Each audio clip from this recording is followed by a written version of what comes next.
Well, good morning to each one once again from Go Regional. Trust you've had a blessed week. Let's turn to Daniel chapter 6. Daniel chapter 6.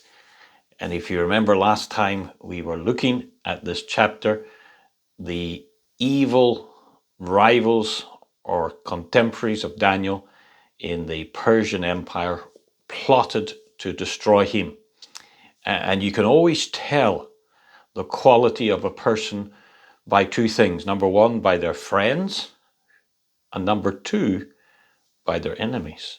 So those two things will tell you an awful lot about a person's character. If you're a real man of God, woman of God, and a person of integrity and character, your friends will be like that. Those who are closest to you will be like that. And Daniel, we'll see, had some very close godly friends, Shadrach, Meshach, and Abednego. But then on the other hand, the other side of this, when you walk with God, when you serve God in the workplace, in the home, in the church, you'll have enemies. And the quality of those enemies will reflect your relationship with God. The devil never wastes a bullet, someone once said, or never wastes an arrow on someone who is of no threat to him. He'll always target those who are his greatest threat. He's always targeting the Abrahams and ignoring the Lots, because the Lots really have no threat to his kingdom, but Abraham certainly did. Now, in Daniel chapter 6, you'll discover Daniel's reputation is already very well known. In the book of Proverbs, listen to the words of Proverbs chapter 20, verse 7. It says, "The just man walketh in his integrity, his children are blessed after him." In other words, a person of real character not only affects their generation, but generations to come. They leave a legacy that people will remember them by. And Daniel is a man of great integrity, great character. He's not a hypocrite. Someone said a hypocrite is a person who is not himself on a Sunday. Well, there's a lot like that, isn't there? Who come to church on Sunday and fake it, but then Monday to Saturday live like the devil. That's not Daniel. Daniel is the same every day of the week. And he raises the bar of integrity for us all. In the workplace, in the home, in the neighborhood, Daniel says to us, be a Christian. Walk with God. Be consistent in your walk with God. And before we pass over this little character audit of Daniel too quickly, we have to really examine ourselves in light of this man. We really have to look into the mirror of the Bible and say, is that me? Am I like Daniel? If I was arrested for being a Christian today, what evidence would there be to convict me? Certainly I can see with Daniel. There's so much evidence. Everybody knew about him. Everybody could point the finger and say, there's evidence A, B, C, D. This man is a man of God. And that's to be admired. But it's also to be imitated in our lives. That's what a Christian should be. Daniel, are we like him? Now, C.H. Spurgeon, the great English preacher, was once sent a letter by a group of blackmailers, threatening to blackmail his character if he wouldn't send them some money. Spurgeon wrote back to them and he said, publish all you want about my character to the whole world. Now, why did he write that? Well, like Daniel, he was confident that his life, his testimony was clear and clean before men. Remember what the psalmist said? Who shall ascend to the hill of the Lord? Who shall stand in his holy place? He that hath what? Clean hands, outwardly right, and a pure heart, inwardly right. Those two things must match up. And C.H. Spurgeon said to his enemies, go ahead, say what you want. Try to prove your allegations against me, because I know my conscience is clear. I am walking with God. And of course, this chapter reminds us as well that the world that we live in watches us far more carefully than we think. It may well be that Daniel didn't notice what was going on down in Babylon here. He may not have noticed these people watching him, spying on him. He may have seen some of them, but he certainly, I suspect, didn't see it all. And it's a reminder to us, the world that we live in is always watching us. You know, you come to work on a Monday morning, and maybe you assume that very few people, apart from maybe the immediate boss or manager that you have, is watching you. But you can be sure your co-workers are watching you. The customers are watching you. When you go out to the coffee shops for lunch, they're all watching you. When you get on the bus and to come here, they're watching you, everybody. And the world is watching us far more carefully than we think. And they make judgments about our faith based on what we see. And how blessed would it be that if after people watch us for a period of time, they say that the only thing we can find against this person is they're too religious. They're too faithful to their beliefs. We can't find any fault in breaking the law of the land or in immoral activity or corruption. But the only fault we can find in this person is that they seem to be too attached to their faith, to their Christianity. What a blessing that would be if the world could say that about us.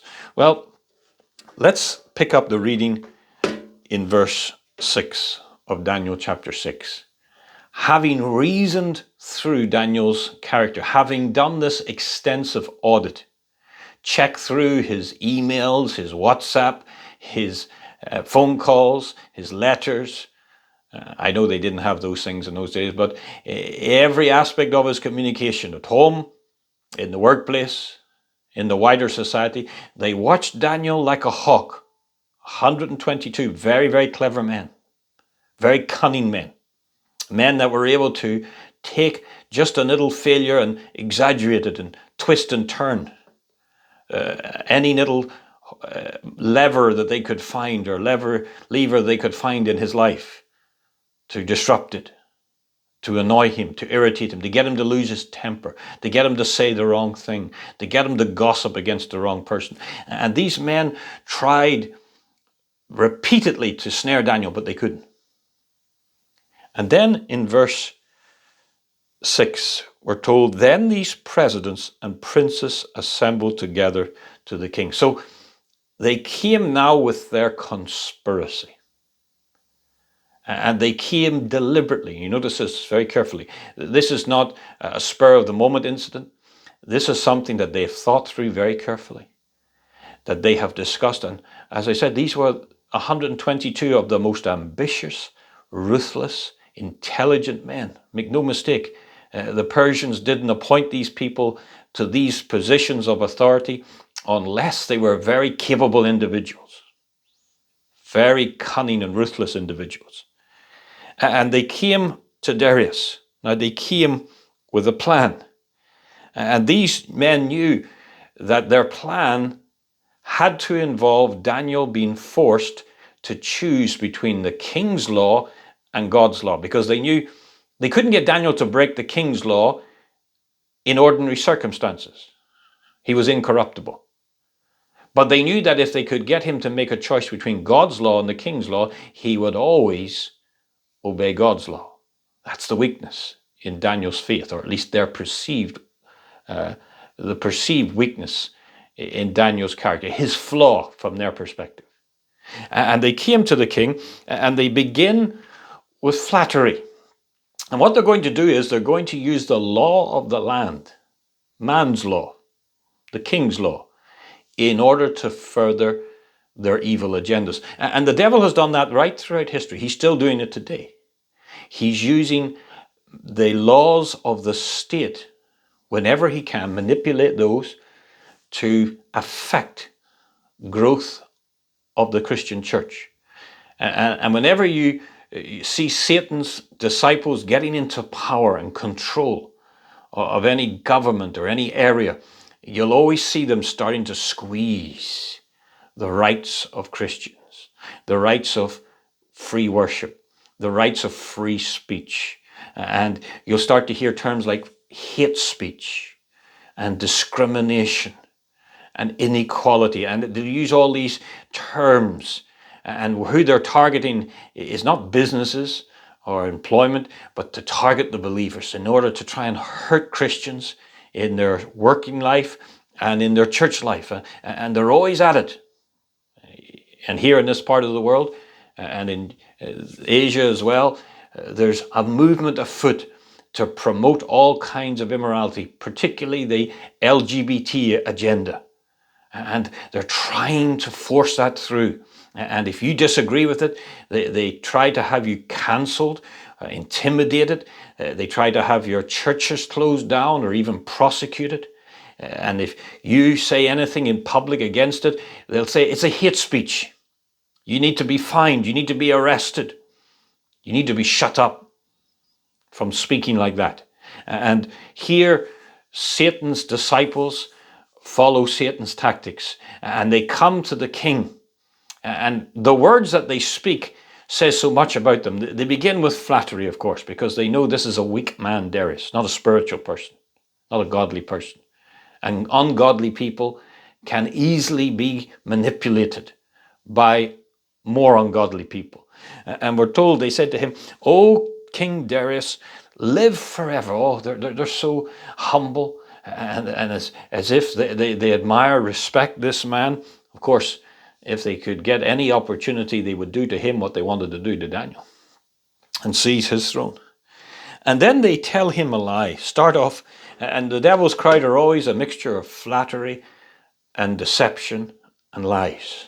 And they said to him, verse 7, "All the presidents of the kingdom, the governors and the princes, the counselors and their captains have consulted together to establish a royal statute and to make a firm decree." So they start off by telling this great lie, flatter the king, and then when he's susceptible to the flattery, they see him touched by all these powerful men coming down before him, and he has a sense of his great authority. They then say, "We've all got together and we've all agreed something," and using the weight of numbers, no doubt to not just be persuasive, but even almost intimidate Darius.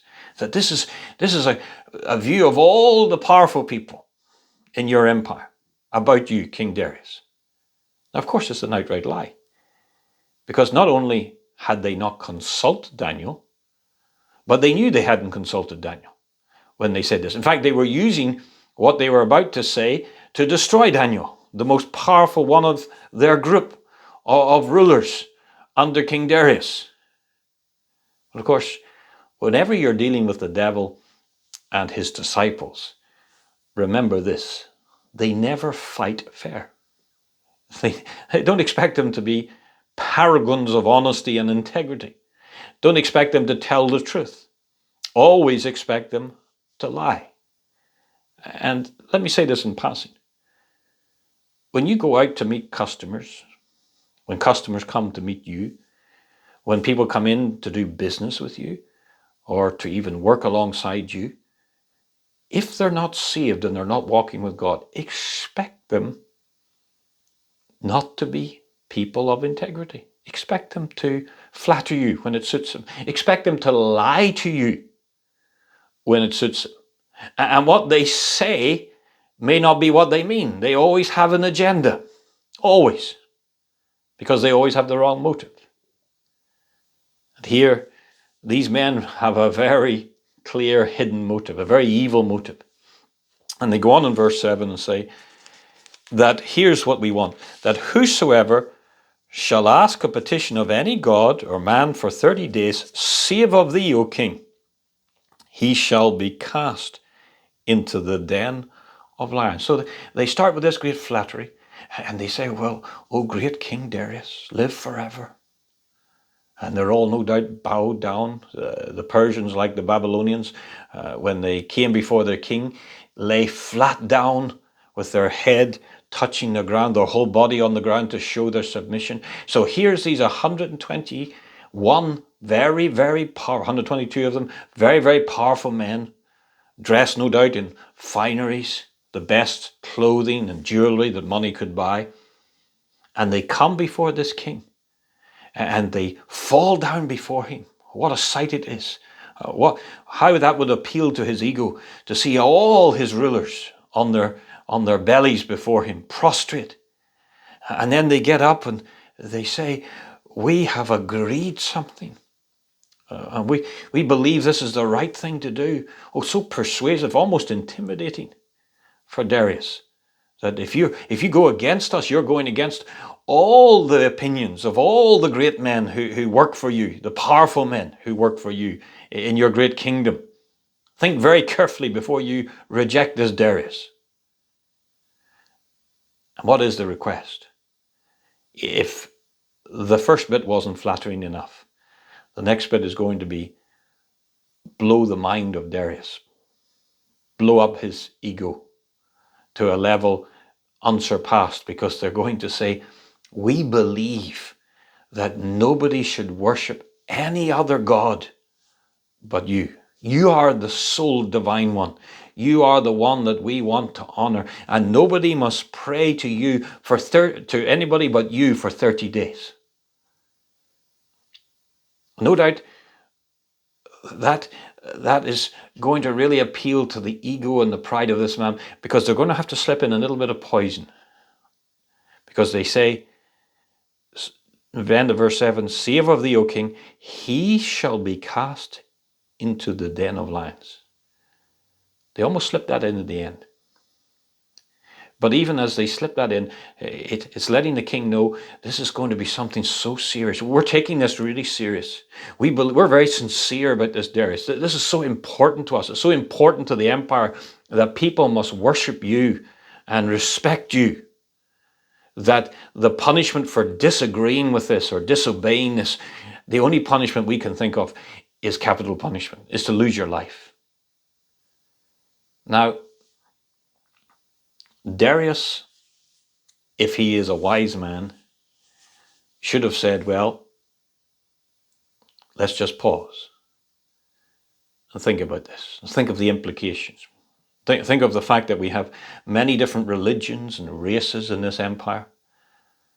And we have to be sensitive. We've just taken over the Babylonian Empire, and we have to be careful how we integrate everybody so that we don't unnecessarily cause a riot or a rebellion, particularly against those of other religions who are very devout.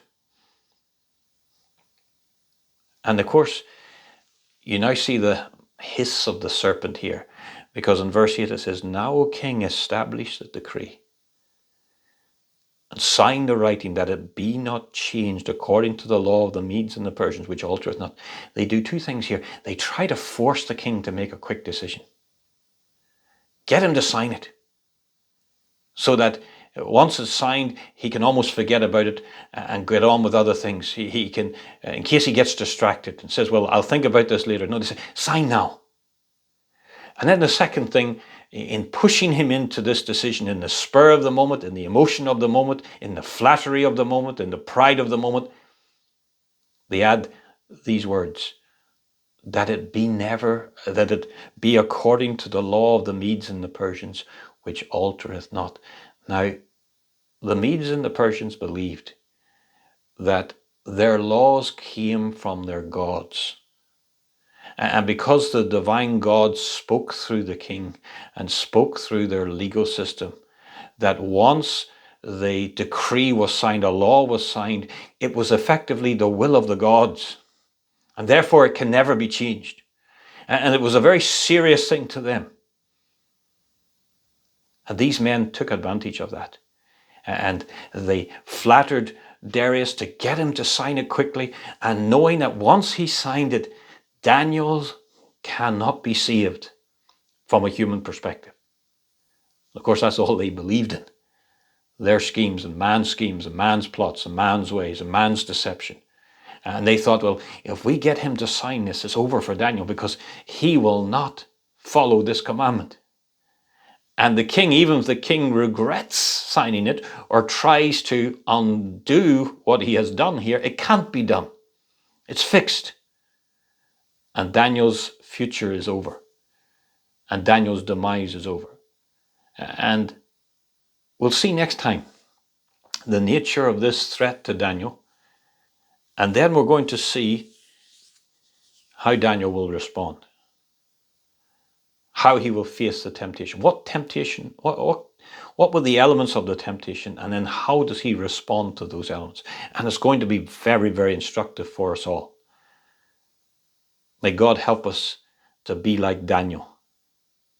Let us pray. Father, we thank thee for everything we've read today. Help us to be careful and prudent of those that we are friendly with. Help us to be aware that the world and the ungodly are seeking to snare us, and they use all kinds of techniques and tactics. Give us the wisdom of God in handling each and every person we meet today, and even in the rest of the days that come. For these things we ask in Jesus' precious name. Amen. God bless you, keep you, and may God give you wisdom as you deal with people this week. Thank you.